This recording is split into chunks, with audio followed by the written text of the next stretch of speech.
Okay, let's continue on and talk about how the Australian consumer law might apply. Now, if this is unfamiliar territory for you, whether you're a law student or a business student or IT student, I strongly recommend that you go and have a look at the recommended text, the concise Australian consumer law text, because it has some fairly useful, very useful overview of what the Australian consumer law is, how it works, and when it's relevant. And I'm not planning to do too deep a dive here because otherwise you're going to be listening to me for weeks instead of an hour and a half.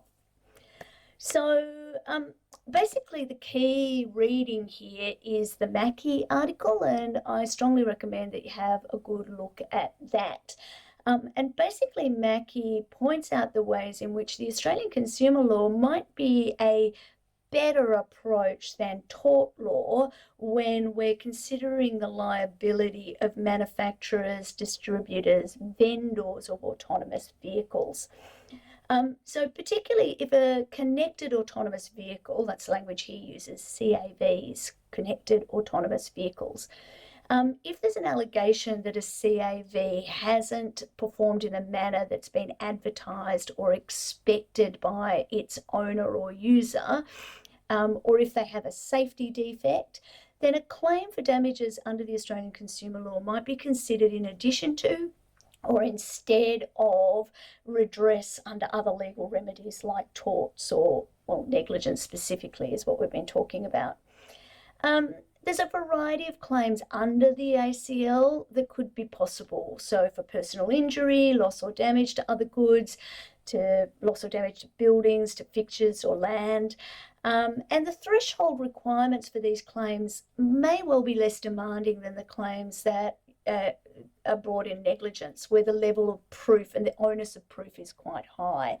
And in many cases, the legislation provides strict liability claims. So if there is that causal link, if the act or omission results in damage, it doesn't matter whether or not you intended it. It doesn't matter whether it was foreseeable or not. It's a strict liability claim. So claims can be brought in relation to goods or services. They can be brought against manufacturers or suppliers. The definition of a manufacturer is expansive and it can include a number of entities in the supply chain. The ACL also provides for various statutory guarantees in consumer transactions and for consumer goods. So again, it's important that you look at what the definition of a consumer transaction or consumer good is, but generally speaking, we're talking about goods or services that have a value of $30,000 or under, or which are ordinarily used or expected to be used for household or domestic purposes.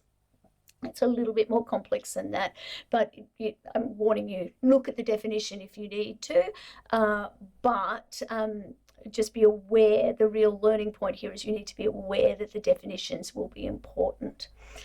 Another really important part of the Australian consumer law is it provides for various statutory guarantees in these consumer transactions. And it prohibits unfair practices, including false or misleading representations. So when statements are made about the safety or about the capabilities of an autonomous system, that could be particularly relevant. The guarantees include that goods will be of an acceptable quality, that they'll be fit for purpose, that they'll be safe, and that they'll be free from defects. The ACL is a really good way of thinking about this because it could bring in action under the ACL if you've suffered harm because of an autonomous system. It could potentially avoid many of those threshold complications regarding who the driver is, for example, and it might more easily allow actions against manufacturers under compulsory third-party and national insurance schemes and avoid the hurdles of identifying who's at fault that are present in general recovery through negligence. However, there are some major concerns that arise if the ACL is going to be viewed as a solution to the problem of liability for automated automated vehicles in particular, and Mackie goes through them in some detail in the article. So he points out that in part 3.5 of the ACL, if an automated vehicle manufacturer supplies a vehicle with a safety defect and that defect causes loss, then part 3.5 of the Australian consumer law is likely to apply. And the relevant test here for determining whether something is defective or not is effectively a consumer expectations test, very similar to one that's been developed and applied in the US over the last few years. So manufacturers may be held liable under this defective test if the goods that are supplied if the safety of those goods is not such as persons are generally entitled to expect. So what would a reasonable user expect?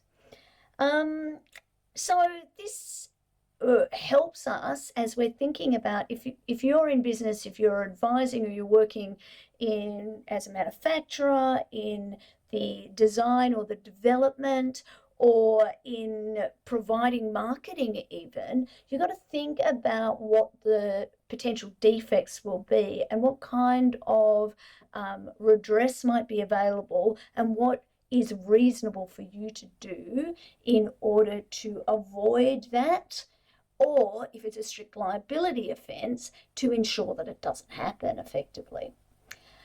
So how might this play out in the real world? Again, my little poem in the third video was trying to provide you with inspiration as much as anything else of where these issues might apply. But let's focus ourselves on a self-driving car, for example, and it gets into an accident due to a software glitch. The manufacturer could be held responsible for the software issue, while the car owner could be held partially responsible if they fail to perform regular software updates. So that's your contributory negligence element. So under current Australian law, claims against automotive vehicle manufacturers and their subcontractors are likely to be primarily handled through the various theories of liability available in Australia's product liability regime, the Australian consumer law, and, of course, the tort of negligence. So, again, each time we've got to think about, well, what laws are available and which is going to provide the most effective and efficient redress when a plaintiff brings a claim. And there are plenty of different examples that we could use. So healthcare robots, for example, if they cause harm to patients due to incorrect data that's input by a nurse, who's responsible? A hospital might be held liable for the nurse's negligence, but the patient could also have a contributory impact if they failed to disclose relevant medical information that impacted the robot's decision making. Before deploying AI systems, businesses need to consider the various legal issues that could arise during the operation of the technology. So one of the key areas that we keep coming back to is that allocation of responsibility between the different parties involved in the development, deployment, and operation of the AI. We can address this through contracts and insurance policies as a starting place. So before deploying an AI system, a business is going to need to consider the various legal issues that could arise during the operation of the technology. And one key area is the allocation of responsibility between the different parties involved in the development, deployment, and operation of the AI. So why do I say contracts are useful for that? Because contracts are literally about allocating risks. When a contract is drafted, effectively people are making decisions about what risks will they take on and be responsible for, and what effectively will they pay somebody else to be responsible for. So often the less money that you receive for delivering something, the more risk that the party paying is taking on, and vice versa. Now, that's a very rough and ready analysis of the way negotiations work. But if we think about contracts as a vehicle for allocating risk, I think that that's a really useful way for thinking about how businesses and lawyers need to think about the legal considerations well before something goes wrong. Similarly, insurance contracts are about risk. They're about insuring for risk. Now, clearly, the higher the risk, the higher the premium, or maybe the impossibility of getting the premium. In the context of artificial intelligence and autonomous systems, parties can proactively address legal liability considerations by using contracts, insurance, or a combination of the two. When it comes to contracts, parties involved in the development, deployment, or use of AI systems can establish contractual agreements that outline liability allocation and risk sharing. These agreements can define the responsibilities of each of the party, including the developers, the manufacturers, the end users, the distributors, etc. And they can set out who's going to do what in the event that damage or harm is caused by the AI system. Of course, a contractual agreement is never going to cover all the potential issues or all the potential things that can go wrong, and third-party claims could still arise. A contract might not, for example, protect a party from claims brought by a consumer who suffers harm as the result of the actions that weren't foreseen, but fall under that strict liability offence or under relevant legislation. Similarly, where the legislation has strict liability, it may well prohibit contracting out of that obligation. So a contract that says, we don't know what our AI is going to do, but it could do harmful things, and you do that completely at your own risk. If that's a consumer contract, it may well be that there is a strict obligation to ensure that the product is not defective, and you can't contract out of it. Insurance policies can offer protection against potential liability arising from the use of AI. They can be tailored to cover various risks associated with AI deployment, for example, the damage that's caused to property or injury to individual. Now, it's always going to be essential to carefully assess the scope and the terms of the insurance policy. They're just contracts after all, and they may not have adequate cover, or they may not cover all the risks, and premiums may just be too high to be commercially viable. So when considering contracts of insurance, it's critical to understand the potential issues and the limitations for each approach. Effective risk management involves striking a balance between the contractual risk allocation, the insurance coverage, and the potential costs of both.